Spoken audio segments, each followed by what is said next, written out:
You know what's strange? The people who seem the most put together, the ones who are always doing something, always productive, always moving, they're often the most uncomfortable people in the room the second everything stops. Give them a free Sunday with nothing planned and watch what happens. Within an hour, they're cleaning a drawer that didn't need cleaning. Within 2, they've started a project nobody asked for. Stillness doesn't feel like rest to them. It feels like something is wrong. And here's what almost nobody says out loud about this. It's not about being a hard worker. It's not about ambition. For a lot of these people, constant motion isn't a personality trait. It's a coping mechanism wearing a productivity costume. Let's start with what's actually happening underneath it. Psychologists have a term for this pattern. They call it activity avoidance through busyness.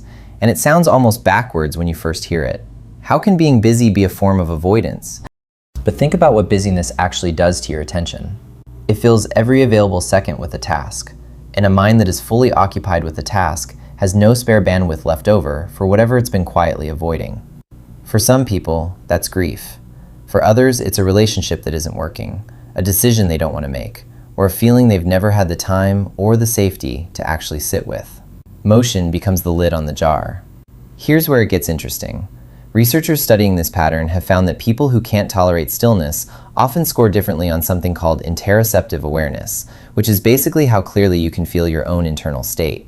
Your heartbeat, your tension, your emotions as physical sensations in your body. A 2014 study published in Science had participants sit alone in an empty room for 15 minutes with nothing to do but think. No phone, no task, nothing.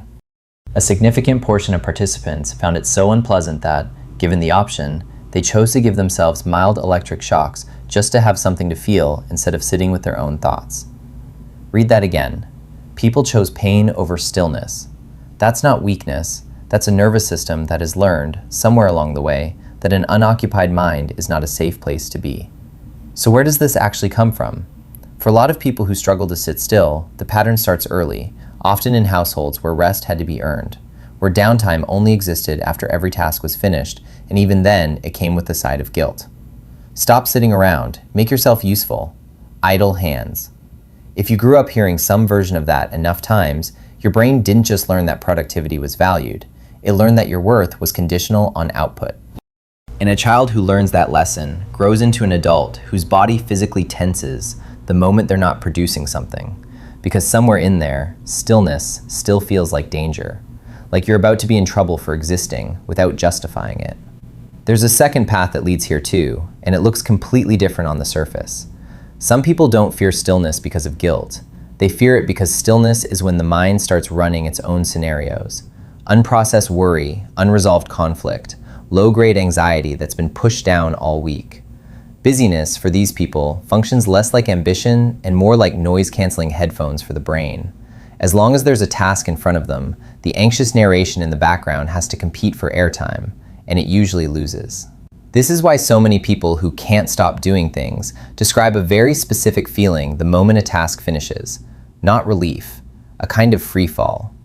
Almost immediately, they're reaching for the next thing, because the gap between tasks is exactly where the noise gets loud again. But here's the part that flips this whole topic on its head, and it's the part most people miss entirely. Not all constant motion comes from the same place. Psychologists generally split this into 2 distinct patterns that look almost identical from the outside, but come from completely different internal experiences. The first is what you could call regulatory busyness. This is someone using activity deliberately and consciously, almost like a tool, to manage their mood, structure their day, and create momentum. It's healthy, it's adaptive. These are the people who genuinely feel better after movement and have learned that about themselves on purpose. The second is avoidant busyness. This is compulsive. It's not chosen, it's automatic, and the person doing it often can't actually name what they're avoiding if you ask them directly. They just know that stopping feels unbearable, and they couldn't tell you why.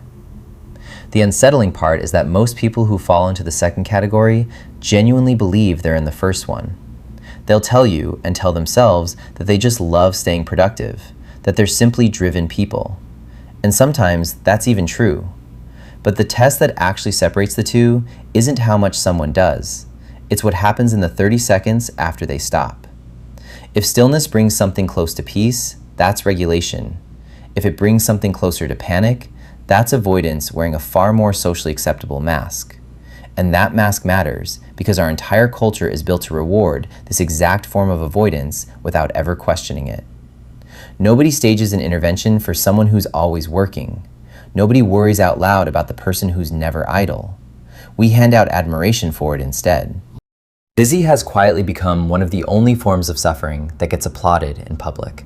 If any of this is sounding uncomfortably familiar, you're not broken, and you're definitely not lazy for wanting this pointed out. You're someone whose nervous system found a strategy that worked well enough, for long enough, that it became automatic. The strategy isn't the problem.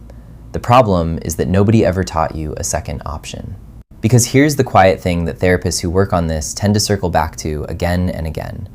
The goal was never to stop being a driven, productive person. The goal is just to find out whether you can sit in an empty room for 15 minutes with absolutely nothing to do and feel okay there. Not bored into doing something, not anxious for it to end, just okay. That's it.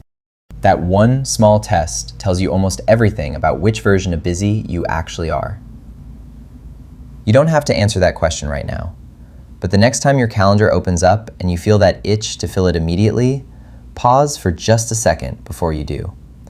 Ask yourself what exactly you'd be sitting with if you didn't. That answer is usually the real story.